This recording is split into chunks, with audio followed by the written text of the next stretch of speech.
Hi guys, welcome back to the channel. We are once again in the car, and therefore we have seen another film.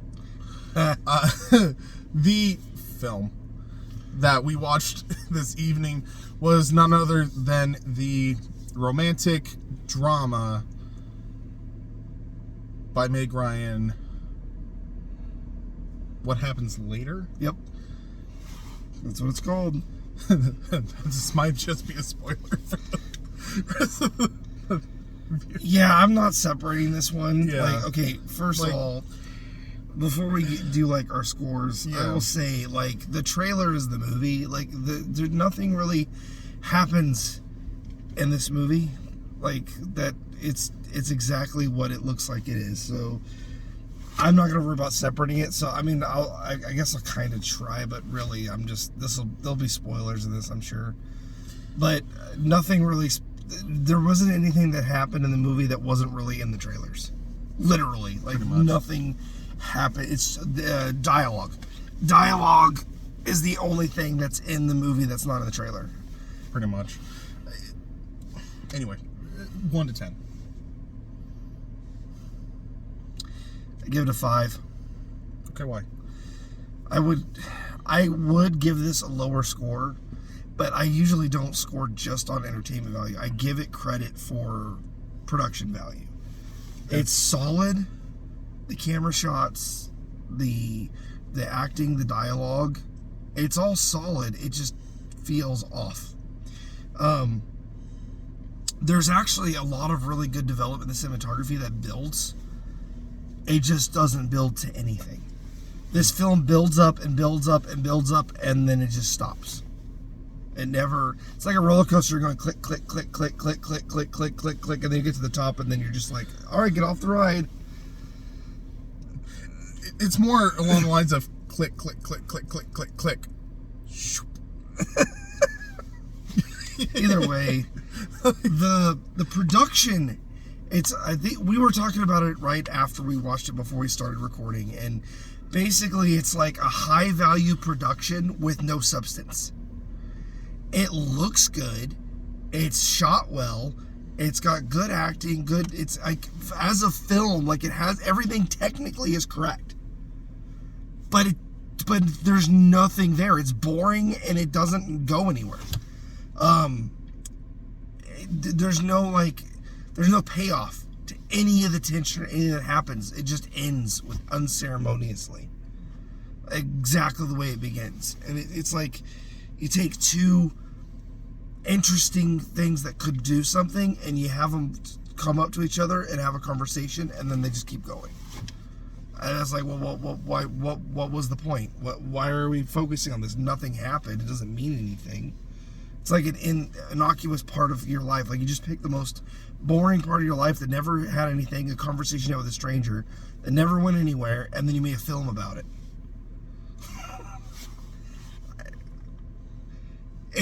It's the only reason I kept engaged in it is because I was expecting it to turn into something that never happened. Otherwise, if I realized it never was going to go anything sooner in the movie, I would have given up a lot sooner. John, you're next. It's a 10. No film has ever made me feel the way that I feel now. My heart has melted. It's reignited my passion for living and for love. It's given me hope. Nothing screams hope like seeing a cardboard cutout and a half-melted Barbie rekindle a very confusing, very trauma-ridden relationship and ride off into the sunset in opposite directions. What's actually funny is it makes it sound early on that it's really trauma-filled, and it's actually really not. They just went through normal people problems and they just masked it. So they had a normal relationship with some big problems that people deal with, and then they just dress it up as like it's way worse than that. Yeah, there's a lot of stuff. My actual score is, I give it a 5 because I don't have feelings about this film. It's literally, the cinematography is pretty well done. It seems like they were really trying to do stuff with like the imagery and subtle messaging and things like that. The acting is not awful. I said a cardboard cutout, but both actors actually play the characters relatively well. They're relatively believable. It doesn't feel stiff. It feels like they're just talking, and that's how they talk. Right. The direction is from Meg Ryan, and it seems to work out pretty well, which is hard to do with a cast of 2 present people, and one of them is the director. So kudos with that. But at the same time, the story is flawed. It's meaningless. The story's pretty meaningless. The dialogue is stiff. Like, it's performed well, but it is stiff. It feels like they're saying things to say things, and it's not going anywhere. Yes, like they're reading it off the script. It comes off that way because it's. Think of like any romantic comedy you've ever watched, and when a lot of the dialogue is going on, there's usually something going on in the background. Like, they're at a carnival and something just went wrong and they're having a fight, or they just discovered something about the other person and there's a big argument. Everything that happens in this film happens in an airport, and it's all retrospective. Yeah. And so it's just them screaming at each other without context. You didn't just witness the big scene where the dress got torn and now she's emotional about it.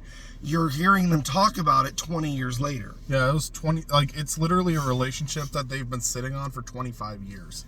And both of them have moved on. Both of them have things in their life that they are moving towards, things in their life that they're doing.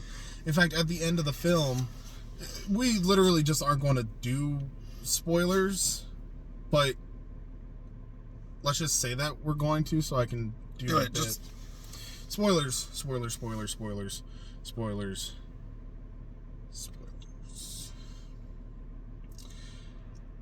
I cannot believe that there's actually an end credit scene where they get invited to join the Avengers.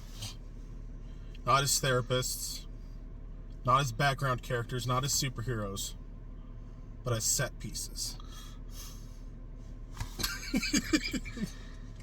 Okay, this is like a romantic comedy. Yeah, like their relationship, the way they talk about it, it's like, think of like they you made a romantic comedy but never released it, and then 25 years later you released the 2 main characters talking about the romantic comedy after it didn't work out. The story that they're talking about would have been way more interesting to see. Yes! That's the thing. Like, that's the frustrating part, is because you're sitting there and more of this relationship is being revealed. And it is 100% a play. You can feel that's a play. But it's not a good play. It's not a play that you go to Broadway to see. It's not a play that you go to the Orpheum Theater to see. This is a play you would go and see in like your local theater, and it's like 30 minutes long. Exactly. And it's a really well-made piece that makes you think a little bit, but this is like they took that and turned it into a full film, and you feel it. You feel that it was not designed to be this long. In fact, there's a lot of filler to it. Well, to make it meet length. Like, they have all these scenes where it's just the planes taking off, or like they keep showing airport scenes constantly. Yeah, and the thing is that it's one of those plays that you don't even really necessarily put a production on. It's one of the plays that you read in drama class to learn how to memorize lines and do dialogue, and how to by yourself monologue something with emotion. Like, it almost feels like that. There's a lot of scenes in it where, yes, he is talking directly to somebody, but it feels like one of those like training monologues that you have in theater class where you don't need the other person there. You emote and you put all the effort into it on one side. But they unnecessarily have the other person present. The most powerful scene is when they're both doing their thing and are angry at overhead speaker god character. The overhead speaker character is actually the most interesting character, and every time he's talking to them, he talks directly to them several times and reacts and answers them. So you're starting to think this whole time, like, oh my gosh, this is like surreal, it's meta, this is like metaphor. Yeah. And then nothing happens. It's actually just real. Like throughout the movie, it's getting interesting because there's the very beginning of the film, the airport is full of people, Yeah. And as it gets towards the end, there's less and less people to the point where the airport's empty and it's just the two of them. And they even shut the power off in the airport. Yeah. And you're like, oh my gosh, this is like they're getting pushed together. There's all these scenes where they keep getting pushed back together no matter what they do. And it feels like we had the theory that like they're in purgatory and they're like having to find each other, or it's just a metaphor, and it's or whatever, like all these other things. And it turns out no, they're actually at an airport, and then they just leave on their flights they originally intended to leave on, and it never goes anywhere. And then there's no promise of it happening further. And then the airport, the scene at the end, the two airplanes they end up on are right next to each other, and they see each other, and they fly and make like a heart shape. Which is just, it's constantly surreal, like they're living in an alternate universe, but it never fully commits to that.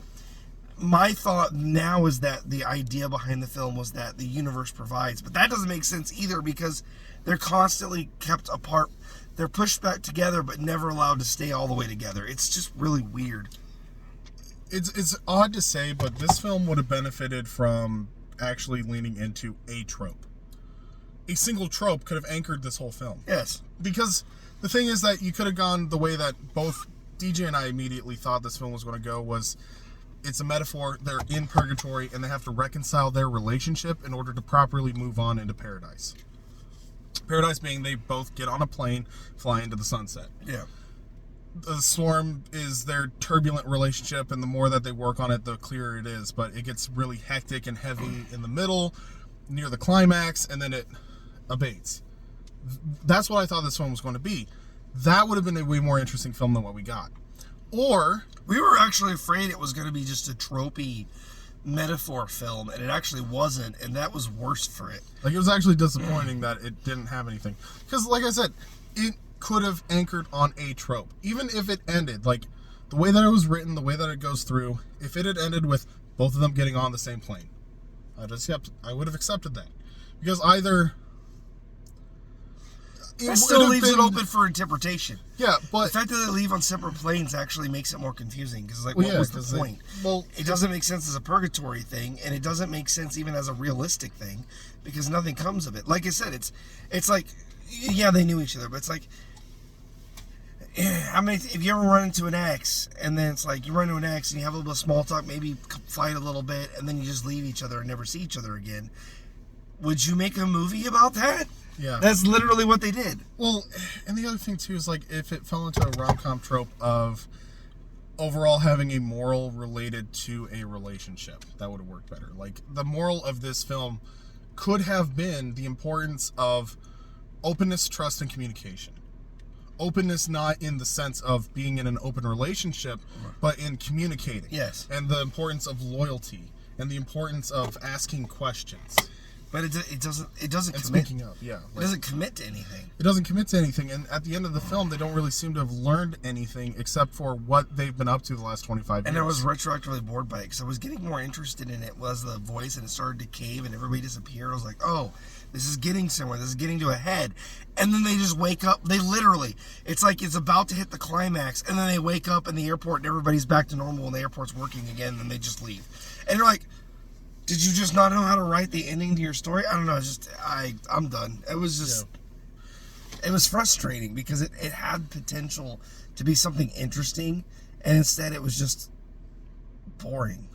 This film looks like a 5-course meal, but every time you get into any of the courses, it's just soy that's dressed to look pretty. Yep. It's the exact same thing. It doesn't go anywhere. It doesn't benefit you to go. It doesn't benefit you to not go. I don't hate this film. I don't like this film.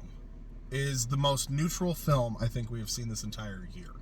Because it's nothing. It's a giant nothing burger.